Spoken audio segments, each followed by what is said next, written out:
Hey everyone, and welcome to This Explainer. Look, if you're a new parent, you know exactly how overwhelming those early pediatrician visits can feel. You walk in there holding your beautiful, fragile newborn, and suddenly, boom, you're just hit with a massive wall of medical terms and schedules. Today, I'm going to step in as your friendly, virtual pediatrician to clear up all the confusion around infant vaccinations. We're going to look closely at the facts, break them down clearly, and honestly make this incredibly simple. Okay, let's dive right in. So, here is our roadmap for today. We'll quickly cover the vaccination dilemma, compare government and private vaccines, tackle the whole painless versus painful debate, debunk a massive immunity myth, discuss what happens if you miss a dose, and finally, empower your choice. Section 1. The Vaccination Dilemma. This is the ultimate question, isn't it? Which vaccine is actually right for my baby? As parents, you obviously want to make the absolute perfect health choices for your newborn.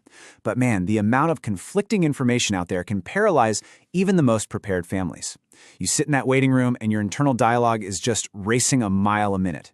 It's like, government or private, painful or painless, optional or mandatory. Will this lower my child's immunity? Will it increase it? What on earth happens if I choose one over the other? It's just a rapid fire of doubts. But hey, take a deep breath. We are going to simplify this together, step by step, starting right now. Moving to Section 2, Government versus Private Vaccines. To really understand this, let's look at a fantastic analogy drawn directly from our source material from Dr. Hussein. Think of the government's national immunization program as the mandatory school syllabus. This is the baseline, right? The government has decided these are the absolute minimum vaccines your child needs. On the flip side, we have the private recommendations from the Indian Academy of Pediatrics. Think of these as extra subjects and activities. They're optional. The decision to include them is entirely up to you, the parents, based on just how much extra protection you want to provide.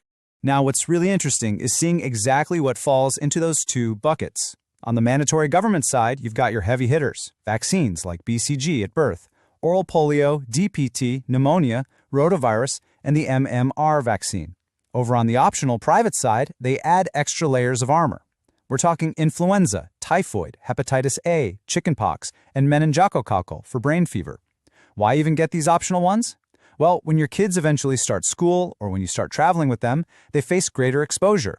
These optional vaccines just provide an extra shield against those specific environments. But remember, it's an optional layer. It's an extra subject you're choosing for your kid. Section 3. Painless versus painful options. First up, let's clarify that this whole painful versus painless choice, it doesn't apply to every single vaccine. It primarily applies to the DPT setup. That's the vaccine given at 6, 10, and 14 weeks. Now, this setup has two variants. One is the acellular vaccine, which everyone calls the painless option. Honestly, it just means your baby has a lower chance of developing a fever or swelling at the injection site. The other is the whole cell vaccine, the painful option, which carries a higher chance of fever and localized pain. So it's really just a difference in the physical reaction your baby might have over the next 24 to 48 hours. However, there is another very tangible difference here, the cost. If you opt for the painless acellular vaccine, you're looking at a cost difference of about 30% to 50% more compared to the painful whole cell version. So, and this is absolutely crucial, the point you need to take away is this: same immunity, same protection, period. A lot of parents feel immense guilt if they can't afford the painless option, or they worry they're somehow shortchanging their child's health. Please let that guilt go right now. Both options provide almost identically effective protection against the diseases. The only real medical rule of thumb you actually need to remember is consistency. If you start your baby's doses with the painless type, continue with painless. If you start with painful, stick with painful. That's it. All right, Section 4. Debunking the immunity myth. Let's start with a tiny bit of science to ground us. What actually happens when your baby gets a vaccine? It generates what is called cellular immunity. This basically means the body creates specific protection against a single targeted disease. Think of it like a highly trained specialist. If you give your child a chickenpox vaccine, it solely creates immunity against chickenpox. If you give a typhoid vaccine, it creates a specific defense only for typhoid. It does not alter the body's entire baseline system. We really need to tackle the dangerous misinformation and those wild WhatsApp rumors circulating out there head on. So let's put these rumors to bed once and for all. A vaccine does not decrease your child's general immunity. It doesn't magically increase their general immunity either. And it absolutely does not make your baby permanently weak. Those are complete misconceptions. What it does do is provide highly specific, life-saving defenses against targeted diseases. So if someone tells you a vaccine will ruin your baby's natural strength, you can confidently look them in the eye and tell them that is an absolute myth. Section 5. Missing a vaccine dose. Dr. Hussein uses a really powerful visual analogy for this. Missing a vaccine is literally like a child riding a roller coaster or riding a bike without a seatbelt or a helmet.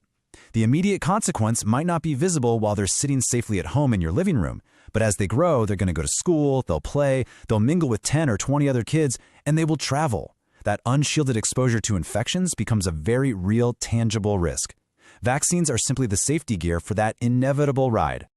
But hey, if you've missed a dose, here's the actionable solution. Step 1, don't panic.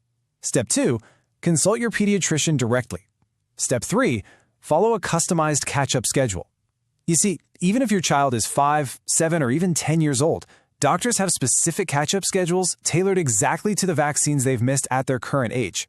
It is truly never too late to put that helmet on. Finally, Section 6.